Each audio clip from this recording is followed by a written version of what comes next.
আসসালামু আলাইকুম সবাইকে। এসএসসি 25 অর্থাৎ এইচএসসি 27 ব্যাচ যারা, তাদের কলেজ আবেদনের প্রসেসটা নোটিশ আকারে কিন্তু তোমাদের অলরেডি পাবলিশড হয়ে গেছে। এবং আমি আজকের এই ভিডিওর মধ্যে দেখতে পাচ্ছ আমি নোটিশটা ওপেন করে রাখছি। তোমাদেরকে আমি নোটিশটা সম্পর্কে জানায়ও দিব। একটা প্রায় 8 পেজের মানে ছোটখাটো টাইপের বিশাল নোটিশ।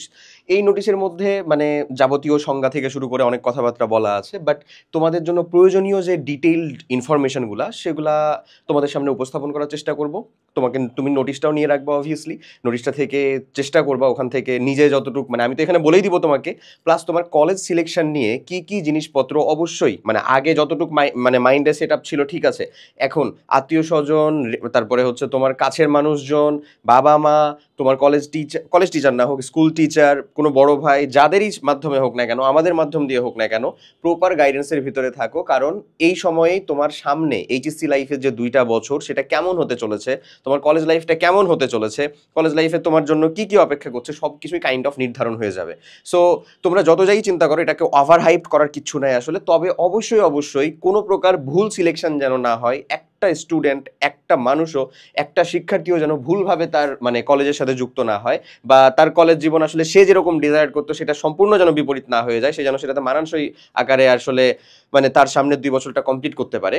সেজন্য প্রপার গাইডেন্সটা এই ভিডিওর ভিতরে থাকবে। সো এই নোটিশ থেকে আমাদের কি কি দরকার সেটা আগে আমি তোমাদেরকে বলবো। এখানে আসলে তোমার আবেদন ফি কতটুকু, টাকা পয়সা কখন লাগবে, কোন সময় রেঞ্জ থেকে কোন সময়ের মধ্যে তোমাদের আসলে আবেদন জমা দিতে হবে, কোন সময় থেকে তোমার ক্লাস শুরু হবে সেটাও কিন্তু দেওয়া রাখা আছে। জানো তুমি কোন সময় থেকে তোমাদের ক্লাস শুরু হতে চলেছে?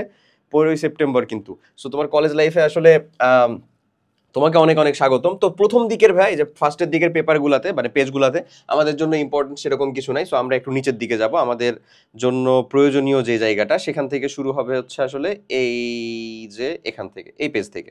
ওকে, সো প্রায় 7-8 পেজের দিকে এখানে তোমাকে আসলে এই যে আমাদের উপনীতি যে জায়গাটা, এই যে এখানে দেখো 4.2, এই জায়গার মধ্যে তোমার সেশন চার্জ এবং ভর্তি ফি যেটা হচ্ছে আদায় মানে ভর্তি ফি আদায়যোগ্য যেটা, সেটা ডিটেল কথাবার্তা বলা আছে। আমি এটা খালি একটু ভেঙে তোমাদেরকে বলবো। তোমরা অলরেডি এরকম অনেক অনেক মানে ভিডিওস পাওয়া শুরু করছো আশা করি, বাট আমি তোমাকে অলরেডি একটু বলতে চাই যে তোমার ওই ভর্তি ফির বিষয়টা কেমন। দেখো, একাদশ শ্রেণী ভর্তি নীতিমালা উপনীতি 1 অনুযায়ী অনলাইনে আবেদনের ক্ষেত্রে তোমাকে ভর্তি ফি 220 টাকা দিতে হবে। অনলাইনে আবেদন করার ক্ষেত্রে নর্মালি দেখা যায় মানুষজন কম্পিউটার অপারেটরের যে দোকানগুলো আছে সেগুলো থেকে আবেদন করে। ভালো খারাপ না, তারা হচ্ছে যে দক্ষ, ওনারা দক্ষ মানুষজন, ওনারা অলরেডি করে আসছেন। তোমার ডিজায়ার যে ইনফরমেশন সেই ইনফরমেশনটা দিয়ে 220 টাকা তোমাকে অলরেডি আবেদন করার জন্য ফি দিতে হবে। এবং সেক্ষেত্রে তুমি কম্পিউটার অপারেটরকে আবার একটা চার্জ দিবা, কজ উনি যেহেতু করে দিচ্ছেন। এটা উনার কথা সম্পূর্ণ। বাট কম্পিউটার অপারেটরের সাহায্য ছাড়াও তুমি নিজেও চাইলে এটা কমপ্লিট করতে পারো। তুমি দেখবা ইউটিউবে অনেক অনেক ভিডিও তোমাকে দিয়ে দেওয়া হবে। ইভেন আমরাও তোমাকে গাইড করবো আসলে যে কোন ক্ষেত্রে কি কি করবা। But step by step complete করলেই হয়েছে। ওই এক্সআই ক্লাস অ্যাডমিশন যে সাইটটা আছে সেক্ষেত্রেও। এবং আমি তোমাকে এখনও ওই এক্সআই ক্লাস সাইটের থেকে কি বেশ কিছু গুরুত্বপূর্ণ ইনফরমেশন নিয়ে পর্যালোচনা করার জন্য বলবো আর কি। তো তুমি পুরোটা ভিডিওটা দেখো, তাহলে আশা করি বুঝতে পারবা। সো তোমার আবেদনের জন্য ইন টোটালে কত টাকা লাগবে? 220 টাকা, জাস্ট এটা প্রাথমিক আবেদনের জন্য।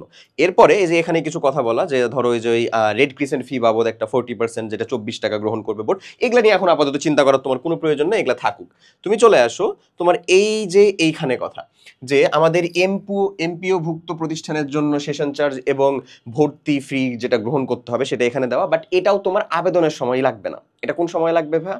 এইটা লাগবে তুমি যখন নিশ্চয়ন কমপ্লিট করে ফেলতেছো, ভর্তি কমপ্লিট করবা, তখন যে তোমার ফি লাগবে। তো এই ক্ষেত্রে এমপিও ভুক্ত সেগুলোর জন্য ধরো ঢাকা মেট্রোপলিটনের মধ্যে আমাদের বাংলা ভার্সনে 5,000, ইংরেজি ভার্সনেও 5,000।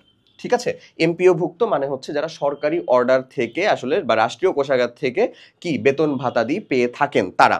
তো ওই সকল কলেজের ক্ষেত্রে এই খরচগুলো কিন্তু অবশ্যই কিছুটা কম।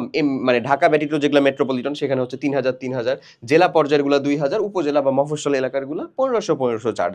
সো তোমার এলাকা অনুযায়ী এটা অবভিয়াসলি তোমার ওই কলেজে মানে পে করতে হবে। সো আশা করি এইটা হচ্ছে সরকার কর্তৃক নির্ধারিত, যেহেতু তার মানে এর থেকে কম বেশি হওয়ার কোনো চান্সেস নাই ইনশাল্লাহ। তারপরে তুমি একবার মানে চেক করে নিতে পারো, তোমার কাছে যদি মনে হয় যে অস্বাভাবিকভাবে বেশি হচ্ছে কোথাও, সো তুমি কিন্তু এখানে চাইলে ভেরিফাই করতে পারবা। এরপরে এখানে বলা হচ্ছে যে নন এমপিও ভুক্ত যেগুলা, মানে যেগুলা কাইন্ড অফ ওই তো রাষ্ট্রীয় কোষাগার থেকে ফিক্সড একটা স্যালারি বা বেতন ভাতা দিয়ে পেয়ে থাকেন না, যাদের ক্ষেত্রে অবশ্যই খরচ একটু বেশি। সো ওই খরচ বেশি হলে ওখানে কিন্তু তোমার হচ্ছে যে মানে ভর্তি ফিও বেশি ভাই। ওই ভর্তি ফি গুলা দেখো, বাংলা ভার্সনে 7,500, ইংরেজি ভার্সন হচ্ছে 8,500 এরকম। আর ঢাকা ব্যতীত অন্য জায়গার ক্ষেত্রে 5,000 6,000 এমন। সো তুমি এরকম ভাবে দেখলেই বুঝতে পারবে এটা আসলে কত টাকা তোমার এখানে দেওয়া লাগবে। বাট ভর্তি আবেদনের ক্ষেত্রে এই যে ধরো যেটা বললাম 30 তারিখ থেকে সামনে 30 তারিখ থেকে শুরু হতে চলেছে, আমি দেখাচ্ছি ডেট রেঞ্জগুলোও দেখাচ্ছি। ওই ক্ষেত্রে ওই আবেদনের ক্ষেত্রে তোমার আসলে কত টাকা পে করা লাগবে, ওই 220 টাকা। এবং তুমি যদি আসলে নিজে না কমপ্লিট করে ওই কোনো একটা কম্পিউটার অপারেটরের সাহায্য দিয়ে করো, যেরকমটা সচরাচর বেশিরভাগ মানুষই করে, আসলে অনেকে নিজেও করে, আমি নিজে করছিলাম, ঠিক আছে। আবার আমার ফ্রেন্ড ছিল যারা ওরা করছিল। আমি যেমন ভার্সিটি অ্যাডমিশনের ক্ষেত্রে যখন মানে অ্যাডমিশন টাইমের ক্ষেত্রে আবার হচ্ছে যে সবগুলো আমি নিজে করি নাই, ওই কম্পিউটার থেকে করাইতাম, তারপরে হচ্ছে যে কিছুটা মানে অফলাইন কোচিং থেকে করাইতাম, এমনি করাইতাম। আচ্ছা, ওকে।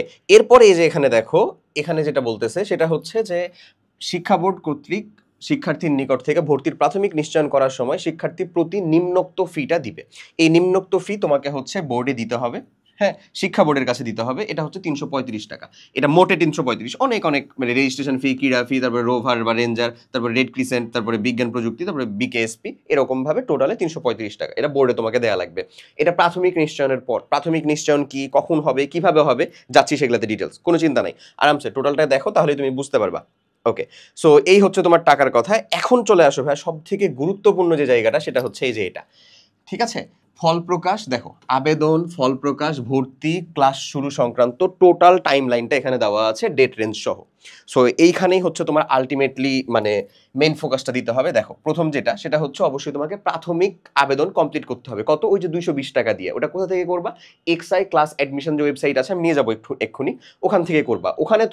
ওখানে তুমি সর্বনিম্ন মানে মিনিমাম কয়টা দিতে হবে কলেজ বলো তো ভাইয়া? সর্বনিম্ন হচ্ছে 5টি কলেজ, আর ম্যাক্স বা সর্বোচ্চ কলেজ কয়টা দিতে পারবা তুমি? হচ্ছে 10টি কলেজ। কি তোমার পছন্দের কলেজ।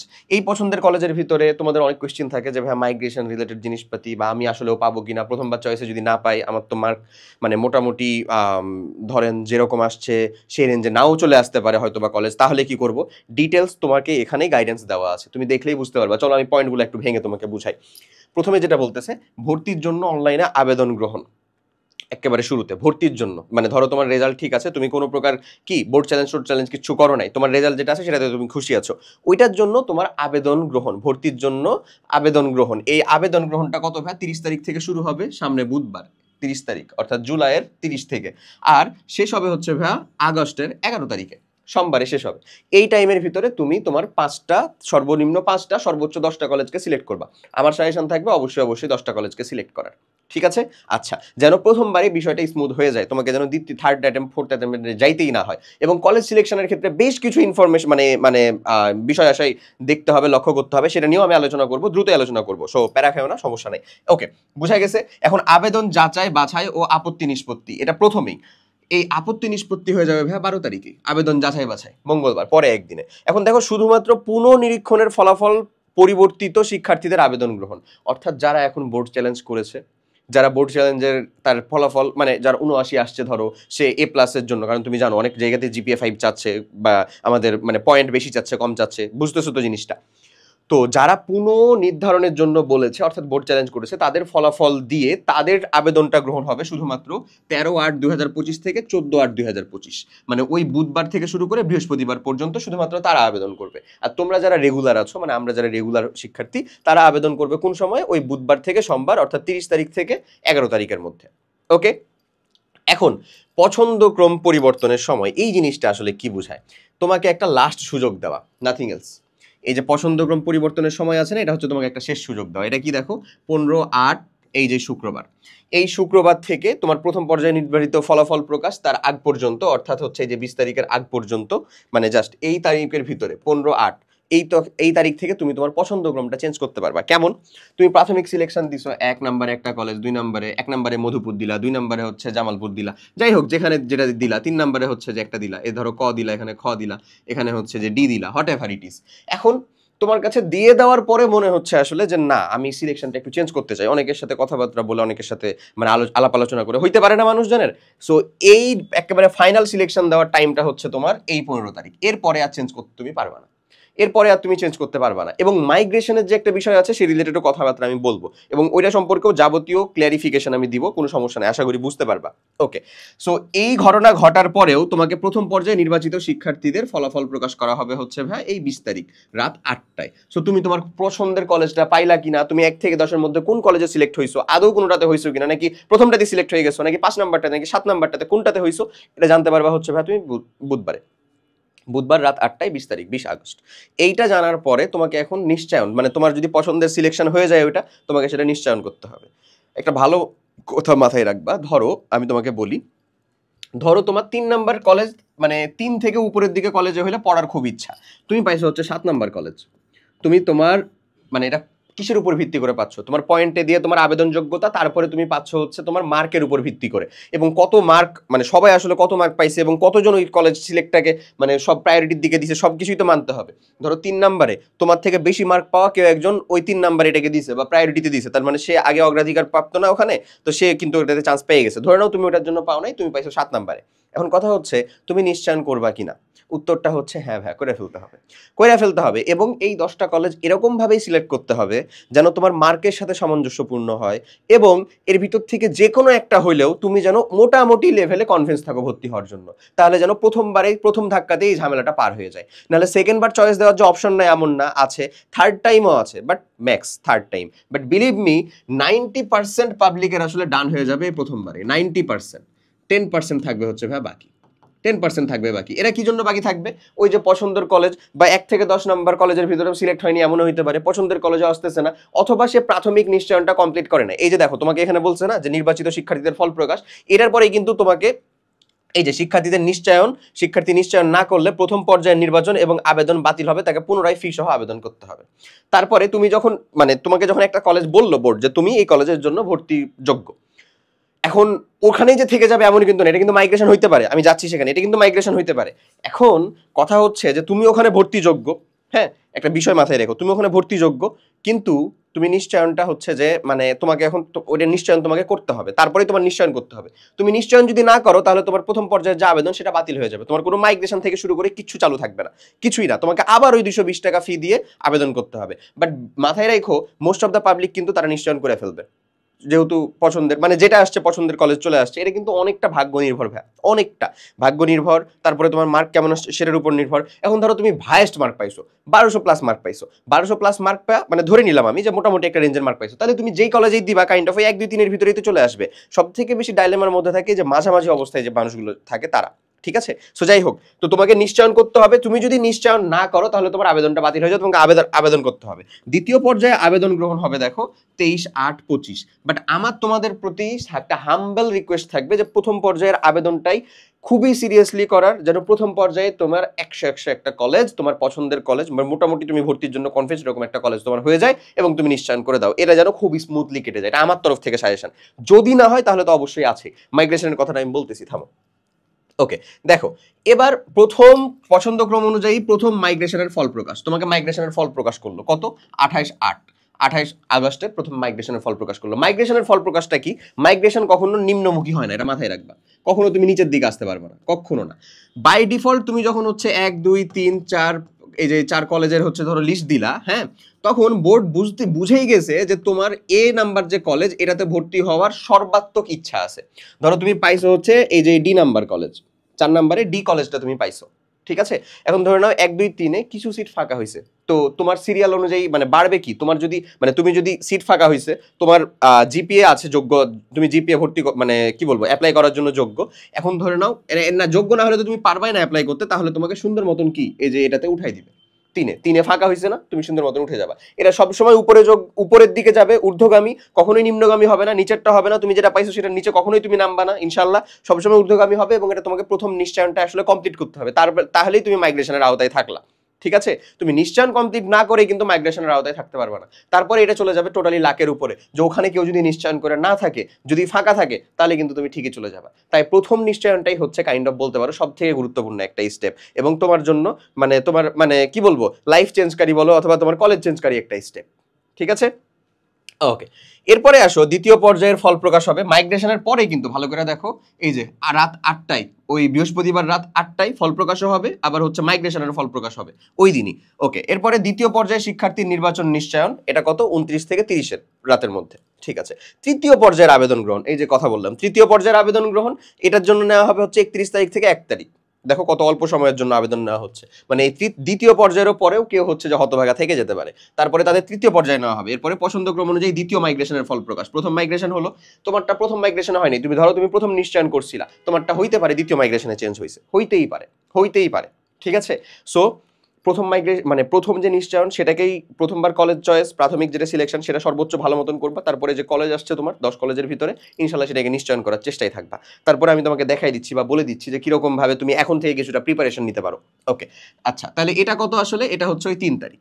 এরপরে তৃতীয় পর্যায়ের আবেদনের ফল প্রকাশ হবে হচ্ছে ওই 3 তারিখ রাত 8টায়, যেহেতু অনেক কমে যাবে এখন মানুষজন, একেবারেই কিন্তু কমে যাবে, 2 থেকে 3% থাকবে মাত্র, অ্যাজ ইউজুয়াল যেরকমটা হয় আমাদের অভিজ্ঞতা থেকে বলতেছি।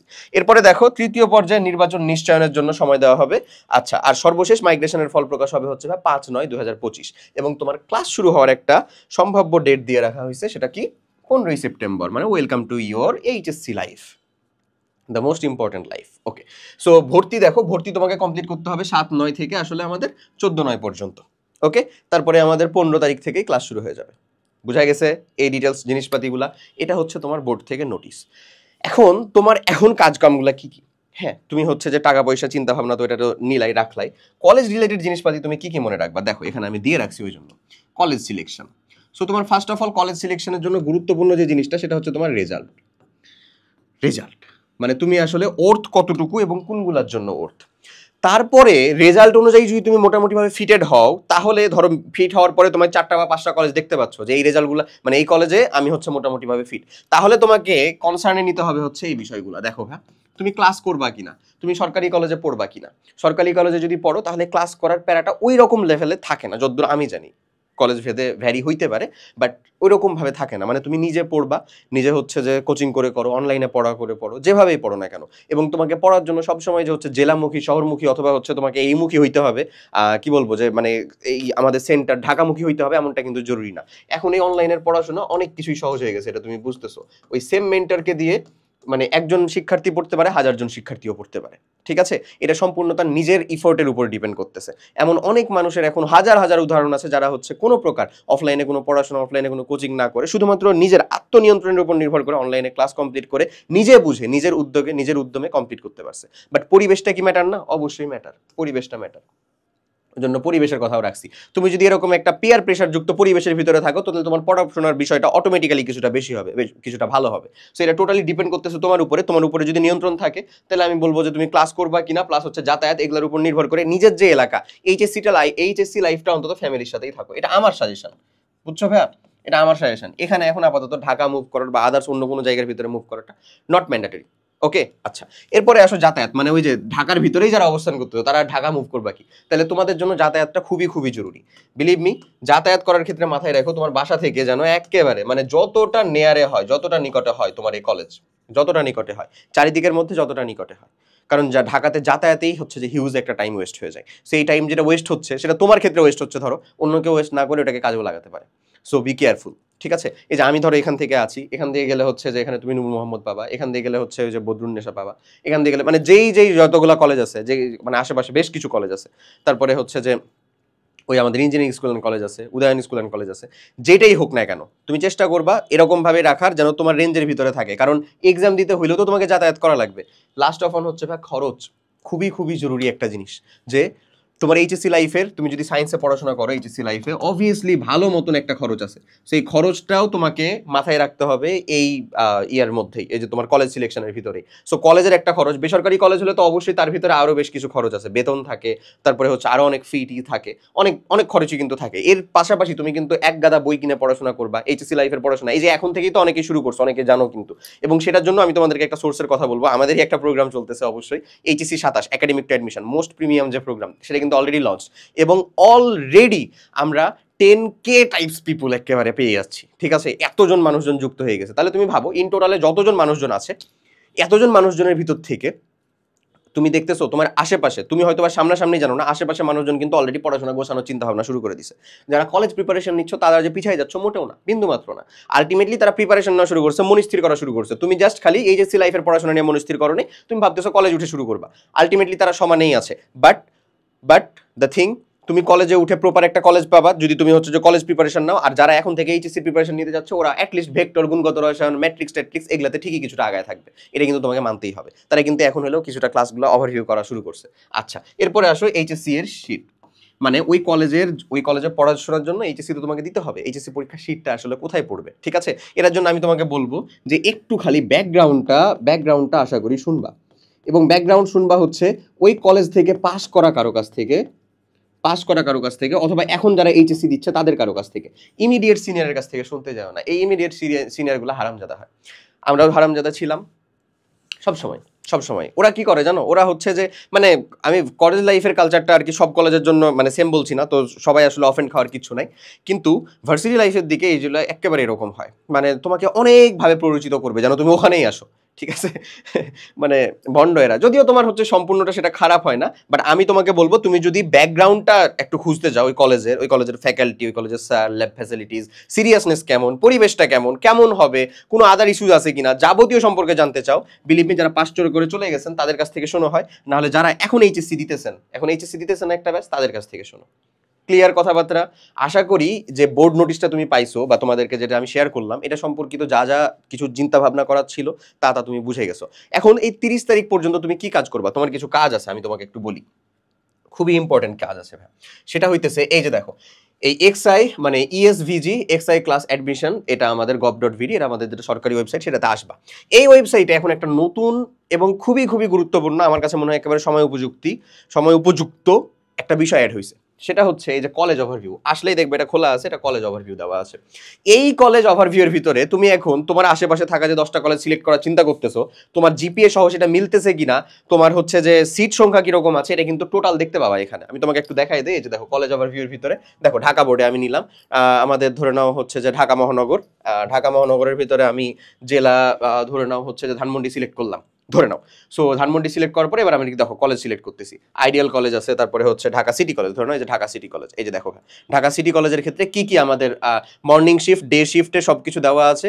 এটা হচ্ছে ফিমেলদের, মেলদের জন্য দেখো ভাই, মেলদের জন্য আমাদের কি দেওয়া আছে, এই মেলদের জন্য এখানে যেটা দেওয়া আছে সেটা হচ্ছে এই যে 5 পয়েন্ট লাগবে আমাদের রিকোয়ার্ড জিপিএ। এই যে সিট সংখ্যা দেখো, এটা কোন শিফটে, ডে শিফটে। মর্নিং শিফটে ওটা তো ফিমেল ছিল, ডে শিফটেই হচ্ছে মেল। ইংলিশ ভার্সনের জন্য কত আমার 149। এই যে বুঝতেছো, এই টোটাল জিনিসপাতি দেওয়া আছে। আমি তো তোমাকে জাস্ট এটা একটা দেখালাম, তোমার এখানে তোমার যে এলাকার কলেজগুলো সম্পর্কে দেখতে চাচ্ছ ওরা সম্বন্ধে তুমি আগেই একটা ওভারভিউ পেয়ে যাবে। এটা কিন্তু খুবই গুরুত্বপূর্ণ আমার কাছে মনে হয়। সো তুমি তোমার জন্য সিলেক্ট করা 10টা যে কলেজ আছে সেই 10টা কলেজ সম্পর্কে অবশ্যই এখান থেকে খুব ভালো মতন দেখে শুনে বুঝবা।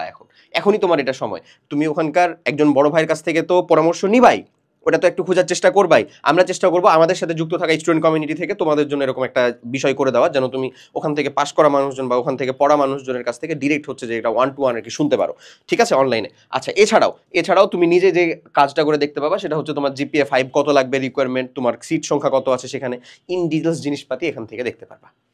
ক্লিয়ার হয়েছে আমার কথা? ওকে, এখন তুমি এই কাজটা করবা অবশ্যই তোমার 30 তারিখের আগ পর্যন্ত। আজকে অলরেডি মানে এখন যখন আমি করতেছি তখন দেখো হচ্ছে যে 25 তারিখ, তোমার কাছে সময় আছে কয়েকদিন অবশ্যই। প্লাস যারা অলরেডি এইচএসসির পড়াশোনা শুরু করে ফেলছে তোমাদের জন্য কিন্তু একটা অফার চলতেছে আমাদের 27 ব্যাচের, যেটা মোস্ট প্রিমিয়াম প্রোগ্রাম এইচএসসি 27-এর জন্য একাডেমিক টু অ্যাডমিশন। এইচএসসি 27 যে কুপনটা আছে এই কুপনটা ইউজ করলে তুমি আমাদের যেই একাডেমিক টু অ্যাডমিশন প্রোগ্রাম আছে সেটার মধ্যে ফ্ল্যাট একটা ডিসকাউন্ট পেয়ে যাবা। কত? 40%, হিউজ একটা ডিসকাউন্ট। এবং এই অফারটা খুব দ্রুতই শেষ হয়ে যাবে। সো আমি তোমাদেরকে বলবো যারা অলরেডি আমাদের সাথে যুক্ত হয়ে গেছে এরকম মানুষজনের সংখ্যার ভিতরে তুমি আমাদের সাইটের ভিতরে গেলেই পাবা। এটা হচ্ছে ধরো এইচএসসি সায়েন্স প্রস্তুতি, আমাদের সায়েন্স একাডেমিক টু অ্যাডমিশন। এই সায়েন্সের ভিতরে HSC 27 academic to admission programme. এই এইচএসসি 27 তুমি যদি ডিরেক্ট সার্চ করো তাও চলে আসবে আমার এখানে, তুমি ডিসক্রিপশনেই পাবা। এই যে দেখো এইচএসসি 27 একাডেমিক টু অ্যাডমিশন। এই একাডেমিক টু অ্যাডমিশন প্রোগ্রামের ভিতরে তোমার এখন থেকে অ্যাডমিশন লাইফ পর্যন্ত যা কিছু পড়া দরকার সব কিছু যুক্ত করে দেওয়া আছে। এখানে ডেমো ক্লাস দেওয়া আছে, তুমি চাইলে ডেমো ক্লাসগুলোও একাডেমিক অ্যাডমিশন সব লেভেলের ডেমো ক্লাসগুলো দেখতে পারো, দিয়ে নিজেই সিদ্ধান্ত নিতে পারো। একবার পেমেন্টে তুমি তোমার পুরো পড়াশোনার জিনিসপাতিগুলোকে গোছায় নিতে পারবা। তো যাই হোক, এটার কথাটা যা ছিল সিম্পল, তুমি তো বুঝতেছোই, যেহেতু আমাদের এই প্রোগ্রামটা চলতেছে তাই তোমাদেরকে এটা জানায় রাখা গেল। আমি তোমাদেরকে বলবো, যেহেতু নোটিশটা এখানে এই সময় দিয়ে রাখছে, এই নোটিশ রিলেটেড যে কোনো ইস্যুস যদি তোমরা ফেস করো, যদি বুঝতে কোথাও কোনো প্রকার প্রবলেম ফেস করো, তাহলে কাইন্ডলি লেট আস নো, আমাদেরকে জানাতে পারো যে ভাই আমি এই জায়গাটা বুঝতেছি না।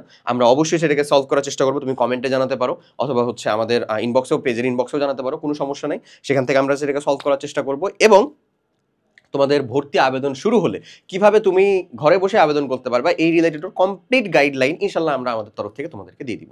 ঠিক আছে? তো সবাই অনেক অনেক ভালো থাকো। মনে হয় আজকে আর মানে বেশি জিনিসপাতি তোমাদের জানানোর দরকার নেই, তোমরা যতটুকু প্রয়োজন ততটুকু বুঝে গেছো। দেখা হবে আবার পরবর্তী কোনো একটা ভিডিওতে। টিল দেন, আল্লাহ হাফেজ, আসসালামু আলাইকুম।